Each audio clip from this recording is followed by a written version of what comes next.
चलिए मित्रों, अब हम करने जा रहे हैं current affairs 9 daily question solving का पार्ट है। चलिए स्टार्ट करते हैं।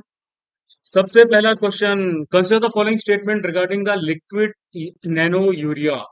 तो भाई लिक्विड जो आपका नैनो यूरिया है ये इसका कमर्शियल प्रोडक्शन जो है वो इफ्को के द्वारा, जिसको कहा जाता है इंडियन फार्मर्स फर्टिलाइजर कोऑपरेटिव, ठीक है, इनके द्वारा स्टार्ट कर दिया गया है।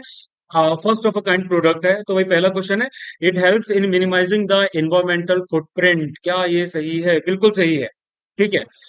इसके जरिए क्या होता है कि भाई आपका यूरिया इंपोर्ट्स में कमी आएगी, गवर्नमेंट सब्सिडीज, लॉजिस्टिक कॉस्ट, इन सब में तो कमी आएगी आएगी। इसके साथ साथ सॉइल, वाटर, एयर पॉल्यूशन में भी कमी आएगी। ठीक है, जो अंडरग्राउंड वाटर है उसकी क्वालिटी जो है बढ़ेगी। तो भाई ये सही है। दूसरा स्टेटमेंट है, it has about 10,000 times more surface area to volume size in comparison to the conventional granular urea. तो भाई ये भी आपका बिल्कुल सही है। नैनो यूरिया बायो अवेलेबल जो है, मतलब प्लांट्स के लिए अवेलेबल है, इसके डिजायरेबल पार्टिकल साइज के लिए। ठीक है, इसका डिजायरेबल पार्टिकल साइज कितना, 20 से लेके 50 नैनोमीटर। ठीक है, और सरफेस एरिया 10,000 टाइम्स है भाई इसका 1 mm यूरिया प्रिल के कंपैरिजन। तो भाई इसकी एक बोतल ही या फिर कह लो बहुत ज्यादा सफिशिएंट होती है। ये भी सही है। It is indigenously developed and patented by Indian farmers fertiliser cooperative limited. ये भी बिल्कुल सही है। 1 2 and 3। Question number 2, often seen in the news, strait of Malacca connects. ठीक है, कई बार न्यूज में इसका मेंशन आता है। तो भाई स्ट्रेट ऑफ मलक्का आपकी कौन कौन सी जगह को कनेक्ट करती है? रिसेंटली क्या हुआ था भाई? रिसेंटली कॉरपेट हुई थी। कॉरपेट यानी कि कोऑर्डिनेटेड पेट्रोल एक्सरसाइज। ठीक है, अंडमान सी में हुई थी, मलक्का स्ट्रेट में हुई थी, इंडिया और इंडोनेशियन नेवी के बीच में। 38th एडिशन था एक्सरसाइज का। ठीक है, कोविड के बाद में इसको स्टार्ट किया गया था। तो इसका आंसर है अंडमान एंड साउथ चाइना सी। ठीक है, स्ट्रेट ऑफ मलक्का एक थोड़ा सा नैरो स्ट्रेच ऑफ वाटर है जो मलय पेनिनसुला को इंडोनेशियन पेनिनसुला जो सुमात्रा है उससे अलग करता है। Question number 3, which one of the following is used as official classification criteria for MSME, यानी कि micro small and medium enterprises in India. तो भाई इनके क्लासिफिकेशन के लिए जो मेजर चीज आती है, जो कैटेगराइजेशन आता है, वो आता है आपका इन्वेस्टमेंट्स और एनुअल टर्नओवर के हिसाब से। ठीक है, उसी के हिसाब से इनको क्लासिफाई किया जाता है अलग अलग, लाइक माइक्रो में किया जाता है। ठीक है, फिर उसके बाद स्मॉल आती है, मीडियम आती है। तो माइक्रो में आपका 1 करोड़ से ज्यादा का टर्नओवर नहीं होना चाहिए, एनुअल टर्नओवर। ठीक है, और एक सेकेंड, हाँ नहीं सॉरी, इसमें आपका इन्वेस्टमेंट 1 करोड़ से ज्यादा नहीं होना चाहिए, एनुअल टर्नओवर 5 करोड़ से ज्यादा नहीं होना चाहिए। स्मॉल में वही चीज 10 करोड़ और 50 करोड़ आ जाती है, और मीडियम में 50 करोड़ और 250 करोड़ आ जाता है। तो भाई ये कैटेगराइजेशन है। फिर question number 4, which of the following statements is correct regarding the Indus water treaty. तो भाई इंडिया पाकिस्तान की मीटिंग हुई थी, 118 मीटिंग हुई थी, क्या बोलते हैं, India Pakistan permanent Indian commission, जिसको पीआईसी कहा जाता है, ये कंडक्ट की गई थी। ये बेसिकली पीआईसी जो है, ये इंडस वाटर ट्रीटी के बीच में जो कम्युनिकेशन चैनल के तौर पे इसको एस्टेब्लिश किया गया है, ताकि गवर्नमेंट्स अपने इश्यूज को रिजोल्व कर ले। वंस इन अ ईयर में तो इनकी मीटिंग एटलीस्ट होती ही है। तो भाई इसका है, world bank is a guarantor to the treaty. ये स्टेटमेंट है भाई आपका, ये स्टेटमेंट सही है। चाइना भाई इसमें इंक्लूडेड नहीं है। 3 रिवर्स रावी सतलज और झेलम जो है भाई इसमें, वो इसमें नहीं है। रावी 20 और सतलज है। ठीक है, and it requires parties to meet at least once in 5 years, वो भी नहीं है, 1 साल में एक बार तकरीबन मिलना ही पड़ता है। गारंटर के तौर पे world bank is a third party guarantor. Question number 5. The cases of monkeypox recently have been confirmed with Europe being the worst affected. In this context, which of the following statement is correct about the monkeypox? Monkeypox के बारे में क्या है? Monkeypox आप लोगों को पता है एक वायरल जूनोटिक डिसीज है। ठीक है, मंकी पॉक्स वायरस की वजह से हो रही थी।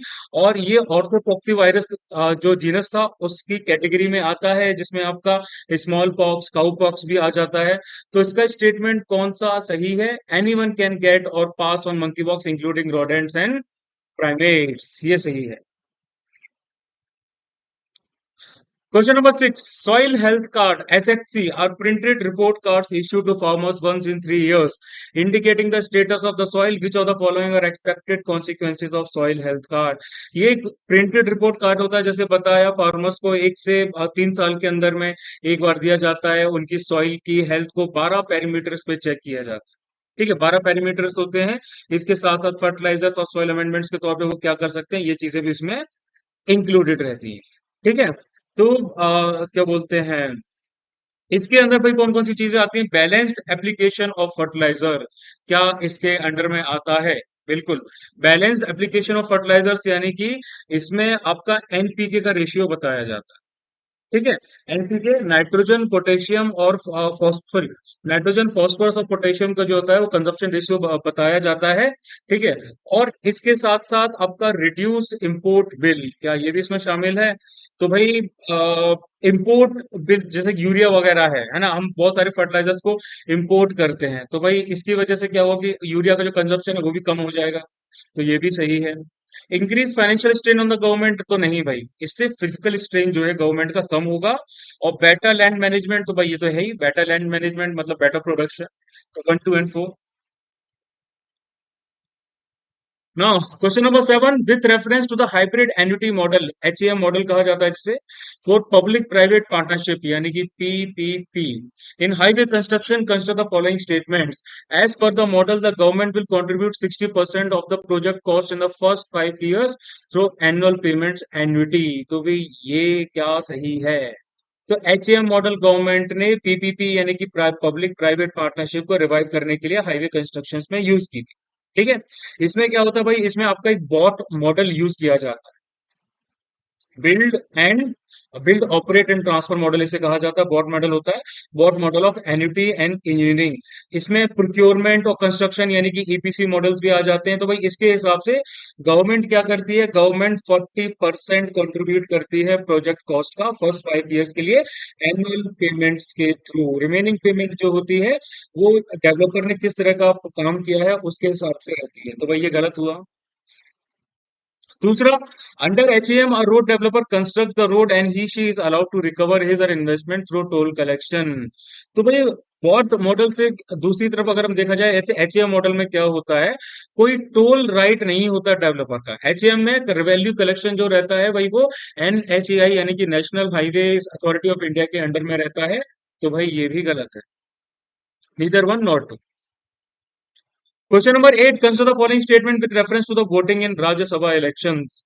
Open ballot voting is done in the elections to the councils of state. क्या ये सही है? बिल्कुल सही है, ओपन बैलेट वाला होता है।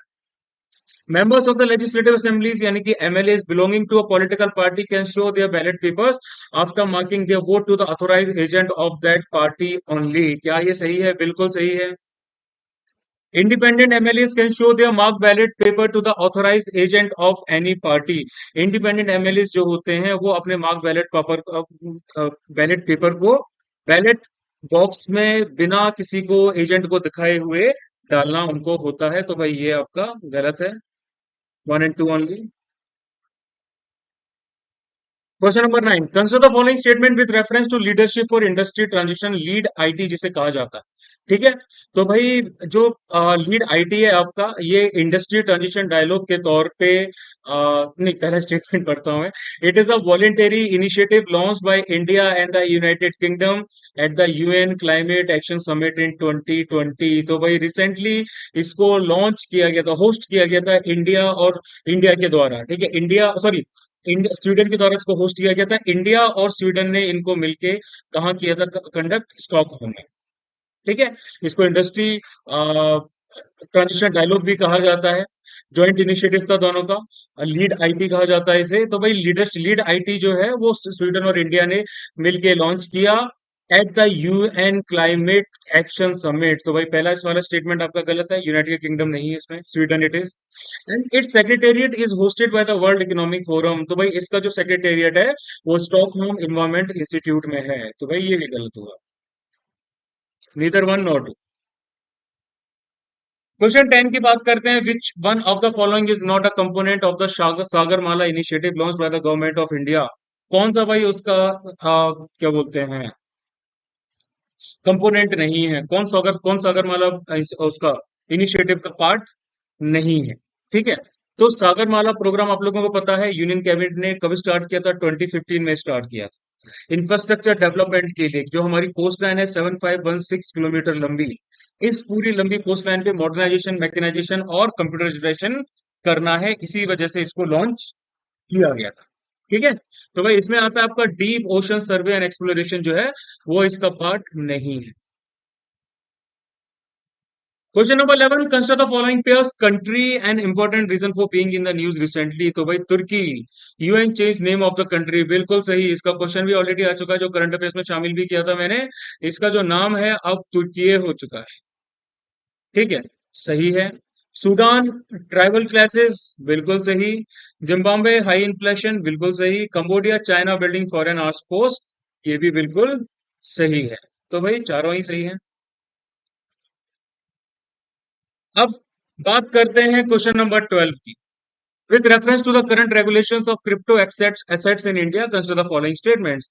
Consumers availing such assets are protected under the Consumer Protection Act 2019. क्या ये सही है? रिसेंटली सेबी जो है, securities and exchange board of India, उन्होंने पार्लियामेंट्री स्टैंडिंग कमेटी को बताया जो फाइनेंस के ऊपर बनी हुई है कि जो रेगुलेशन है क्रिप्टो एसेट्स का वो डिफिकल्ट होगा क्योंकि टेक्नोलॉजी जो उनको सस्टेन कर रही है उसको ओन कर पाना काफी मुश्किल है। ठीक है। तो पहला स्टेटमेंट आपका गलत है, ये इसके अंडर में नहीं है। एक सेकेंड। हाँ, सेबी ने सजेस्ट किया था इस चीज को लेकिन ये इसके अंडर में अभी नहीं आते। ठीक है। Second, they are defined as securities under the securities contraction revolution act 1956। क्या ये सही है? तो भाई सेकंड स्टेटमेंट भी सही नहीं है, सिक्योरिटीज के अंडर में नहीं आते। Third, they are regulated by RBI under the foreign exchange management act 1999। तो भाई जो क्रिप्टो ट्रेडिंग प्लेटफॉर्म्स हैं आपके, ये आरबीआई के द्वारा एफईएमए के अंडर में आते हैं या नहीं आते हैं? ये भाई क्या बोलते हैं, रेगुलेट तो नहीं किए जाते आरबीआई के अंडर। ठीक है। एफईएमए, सॉरी, एफईएमए के अंडर। तो भाई ये भी गलत हुआ।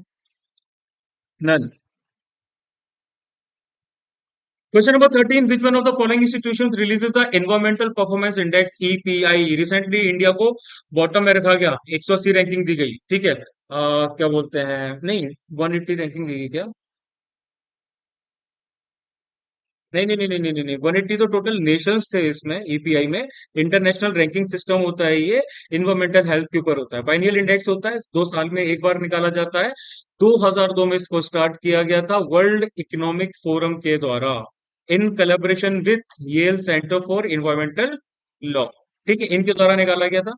अ, फिर next question, question number 14, the agriculture ministry recently unveiled India's first कोविड-19 vaccine for animals.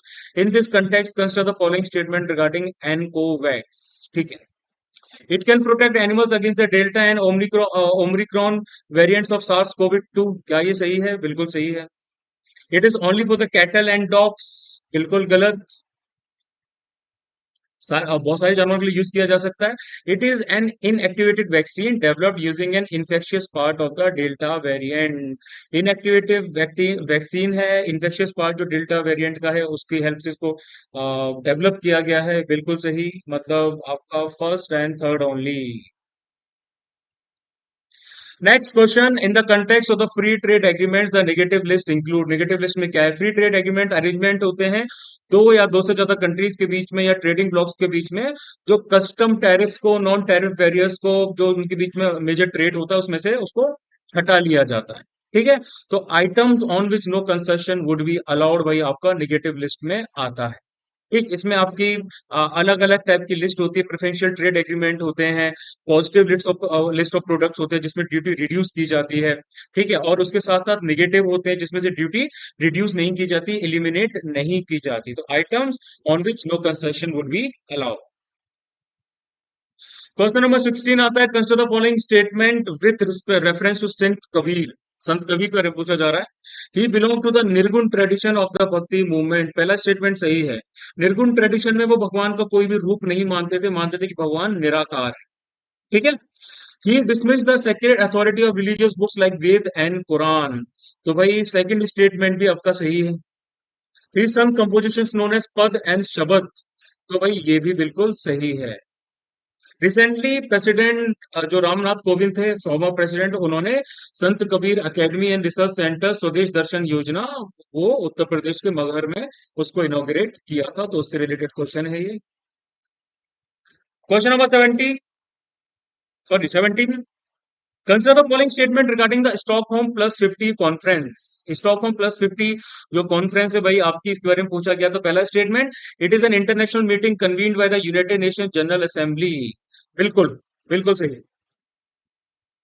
Stockholm conference was first proposed by Sweden in 1968। क्या ये सही है? बिल्कुल सही है। Theme of the conference is a healthy planet for prosperity of all, our responsibility, our opportunity. ये भी सही है। Question number 18, consider the following statement, sharirika stupas are stupas erected over the bodily relics of lord Buddha. क्या ये सही है? Recently Mongolia से क्या हुआ था कि भाई 11 दिन का एक्सपीडिशन निकला था, ठीक है। जो अलग अलग जगह गया था, जिसमें क्या बोलते हैं, भगवान बुद्ध के जो बॉडी के रिलिक्स वगैरह थे वो थे। तो पहला स्टेटमेंट सही है। Second, lord Buddha relics from his funeral pyre was collected and given to king Ashoka. तो भाई ये तो गलत है जहां तक मुझे याद है।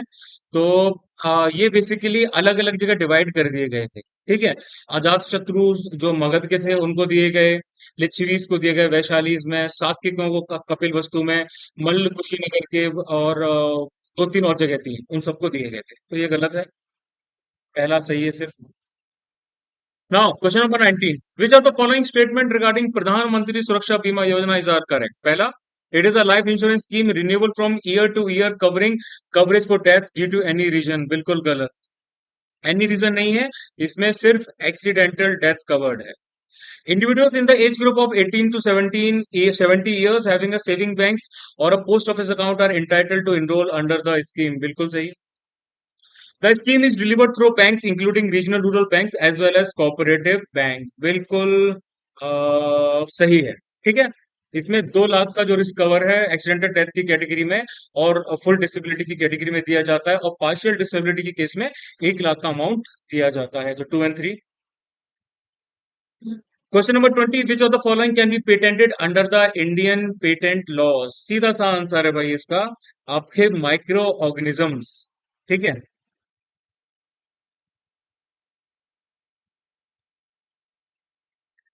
चलिए question number 21, consider the following statement with reference to the BrahMos missile. It has been developed under the integrated guided missile development programme. बिल्कुल सही। It is a two stage missile with a solid propellant booster engine। ये भी सही है।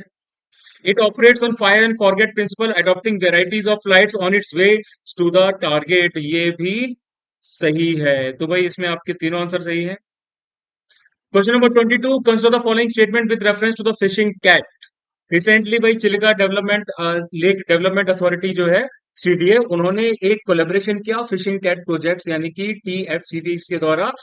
Chilika lake Asia का largest brackish water की category में आता है, उसमें 176 फिशिंग कैट्स पाई जाती हैं, ठीक है।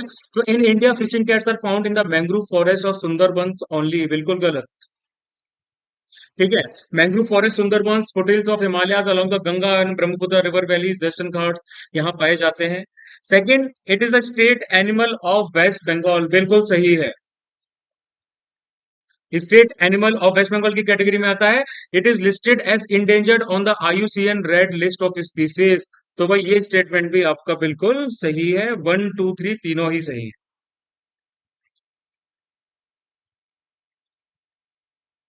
Question number 23, the ministry of commerce has identified 12 champion service factors, which of the following are included under the 12 sectors. ठीक है।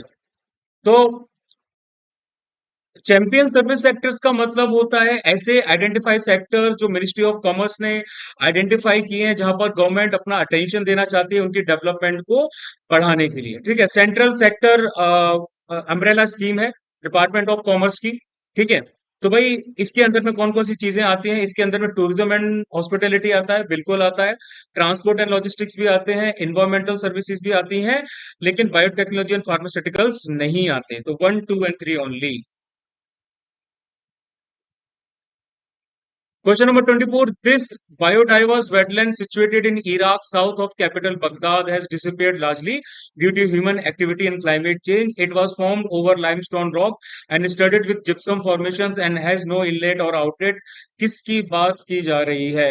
रिसेंटली इराक का लेक है, लेक सबा, जिसको पर्ल ऑफ द साउथ भी कहा जाता है, ये सूख गया था क्लाइमेट चेंज की वजह से।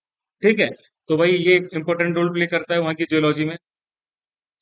सबसे last question, question number 25. EASE 5.0 common reforms agenda sometimes mentioned in the news recently has been developed for. तो ईज का फुल फॉर्म है enhanced access and service excellence. ठीक है, 4 एनुअल एडिशन जो है फाइनेंशियल ईयर 29 से 2022 तक आ चुके हैं। इसमें पब्लिक सेक्टर बैंक्स में रिफॉर्म्स की बात की जाती है, तो भाई पब्लिक सेक्टर बैंक्स आ जाता है। और इसी के साथ हमारा जो क्यूएस है आज का यही खत्म होता है।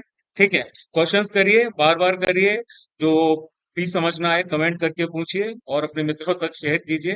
क्वेश्चंस का लेवल बहुत अच्छा है, बहुत चैलेंजिंग है आप लोगों के लिए। चलिए, आज के लिए इतना ही। जय हिंद।